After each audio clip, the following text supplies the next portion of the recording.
Hello! Another video. Can't believe it. I'm on a roll.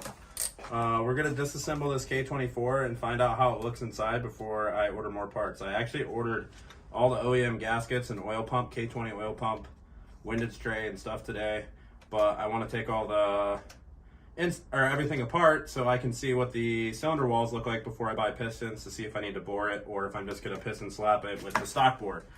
So let's get into it.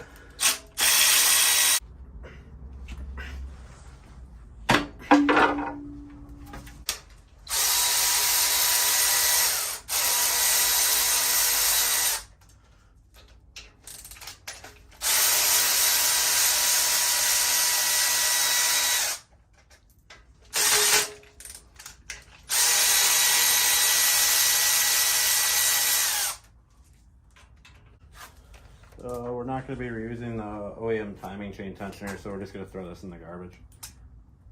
Or actually, I think you can use this for a core. So I'm just going to toss it there.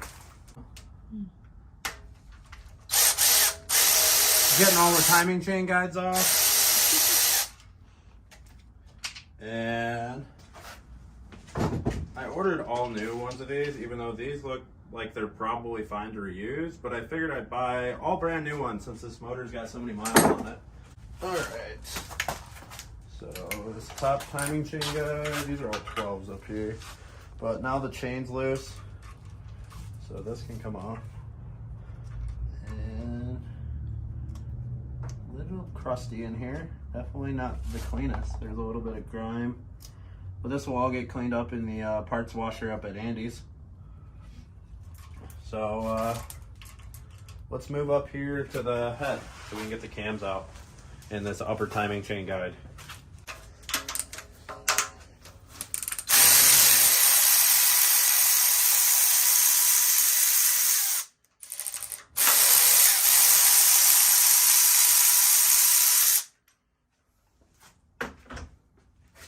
And this guy definitely has some wear on it. You can see it's pretty worn down.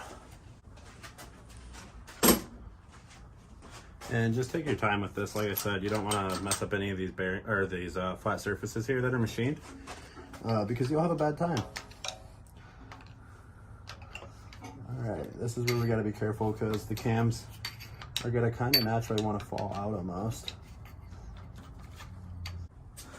And we got the last one, which might be loose. Just needs a little bit of love. Last one's off.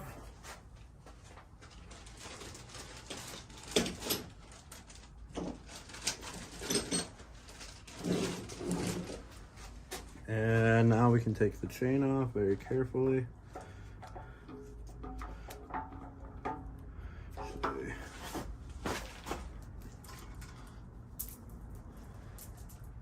Timing chain, this is the main chain.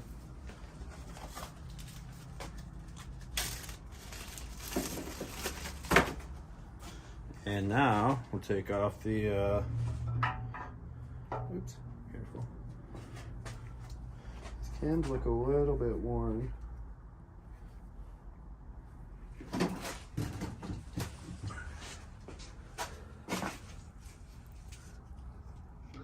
Next, the intake side.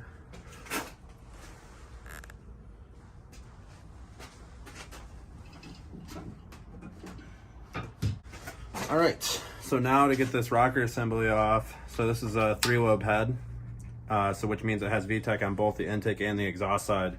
Some of these have only VTEC on the intake side, so it only have 3 rocker arms on one side and then 1 big single rocker arm on the exhaust side. But this is a good head. This is a RBB, I believe. Yeah, RBB 3 head. So this has 3-lobe VTEC on both sides, which is what you want when you're doing one of these swaps into any K-swap car, honestly. The 3-lobe's gonna make more power. So a little trick I'm gonna show you guys is, so you don't lose any of your rocker assembly stuff, is we're gonna actually zip tie these together to keep them up and to keep it from the little spring and pin that's inside the center rocker from falling out. So this is kind of how VTEC works. Here's a quick little explanation for you guys. So normally it's riding on these two here, which would be the smaller cam lobe on the cam. And once VTEC kicks in, basically oil pressure activates a spring and a pin, and then these will ride together, and it'll ride on the big lobe that is gonna run off this rocker here. So let's get these out of here. Okay, so what you wanna do, lift your rocker arms up, slide the zip tie underneath, and just zip tie them together nice and tight so the pins can't come out. Make sure they're even. Like that. And then zip tie.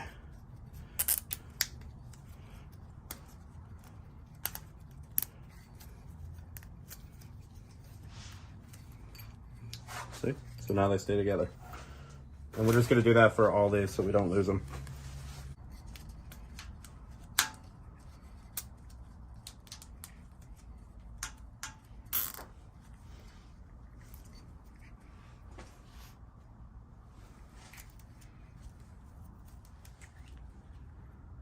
Now we're going to take out the lost motion assemblies, which are these little springs.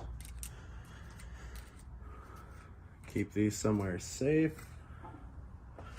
Remember, bag your guys' stuff. It's really easy to lose track of what's what, especially taking something apart for the first time. Luckily, I'm pretty familiar with Hondas, so a lot of it is very similar. But I'm still going to go ahead and organize it to make my life easier. And I'm also going to switch my gloves.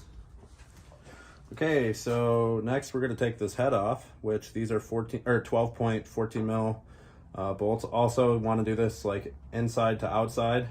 There's a sequence for it, and if you don't do it right, you could possibly damage your head. But I'm not going to use this to break them all the way free. I'm just going to use it to break the initial.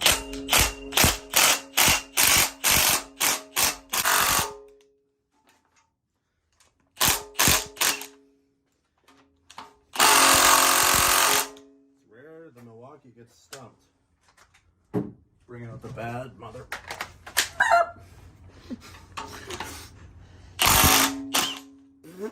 No problem for the big battery. Tastes like the oil was changed like probably 5,000 miles ago. So now that we got them all kind of broke free, go ahead and loosen them all the way.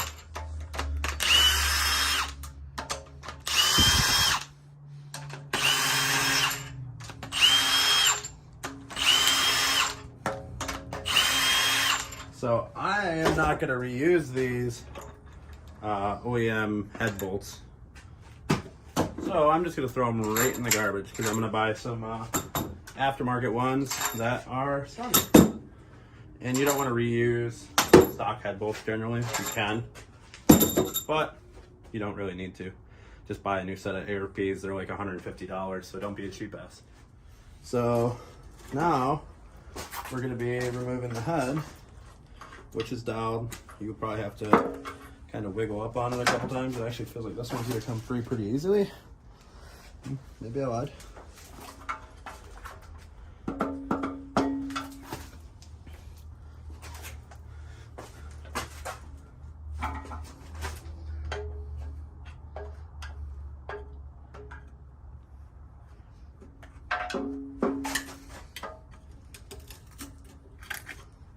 Okay.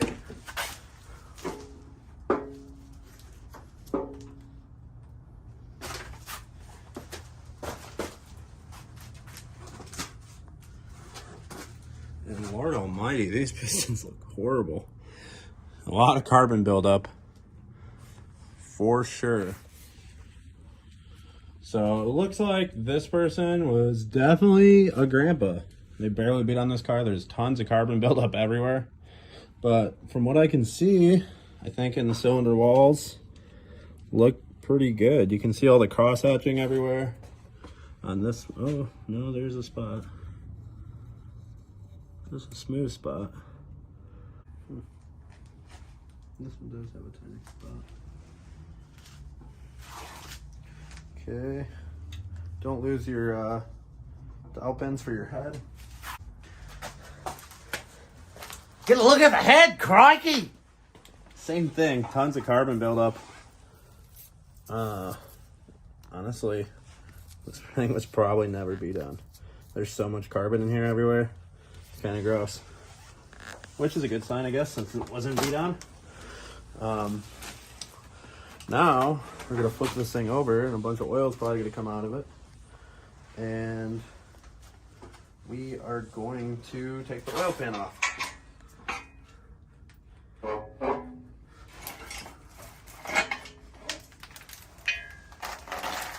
Some coolant and oil. So these are all 10 mils on the oil pan. You had to take a couple out to get the timing cover off. I didn't say that earlier, but you do. I have to use something. I don't care about this oil pan because I'm going to be replacing it with a Moroso pan that Joey, that I was talking about in the last video, is partially trading me for my soft top, and he doesn't want to use it anymore.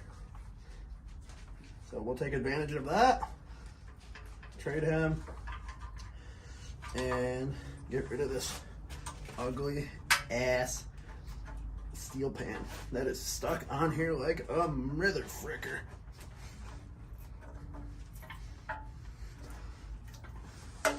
Honda Bond. Yeah, Honda Bond, strongest stuff in the world apparently, because you can tell this has never been off.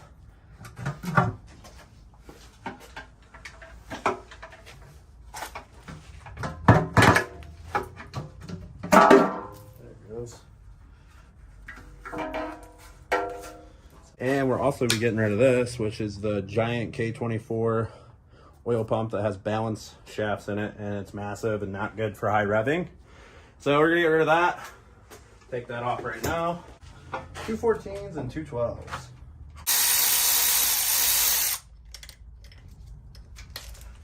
And this guide is pretty worn. Only reason I'm keeping some of these older guides and stuff for now is just so I can come back later and mark the bags for what they are. Bastard. It's not funny, it's serious.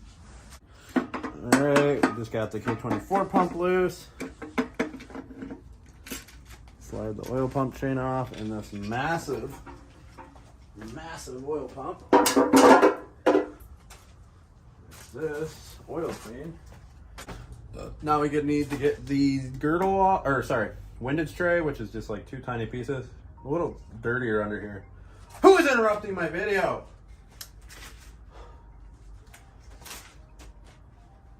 Better be Jacob. Travis Reeder.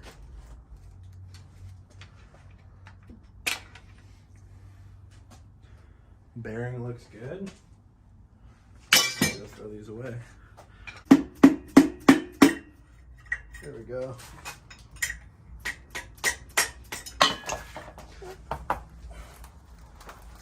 Oh no! First piston's out. No broken ring lands or anything, but it's just a stock motor. Looks fine. Garbage. Must be nice.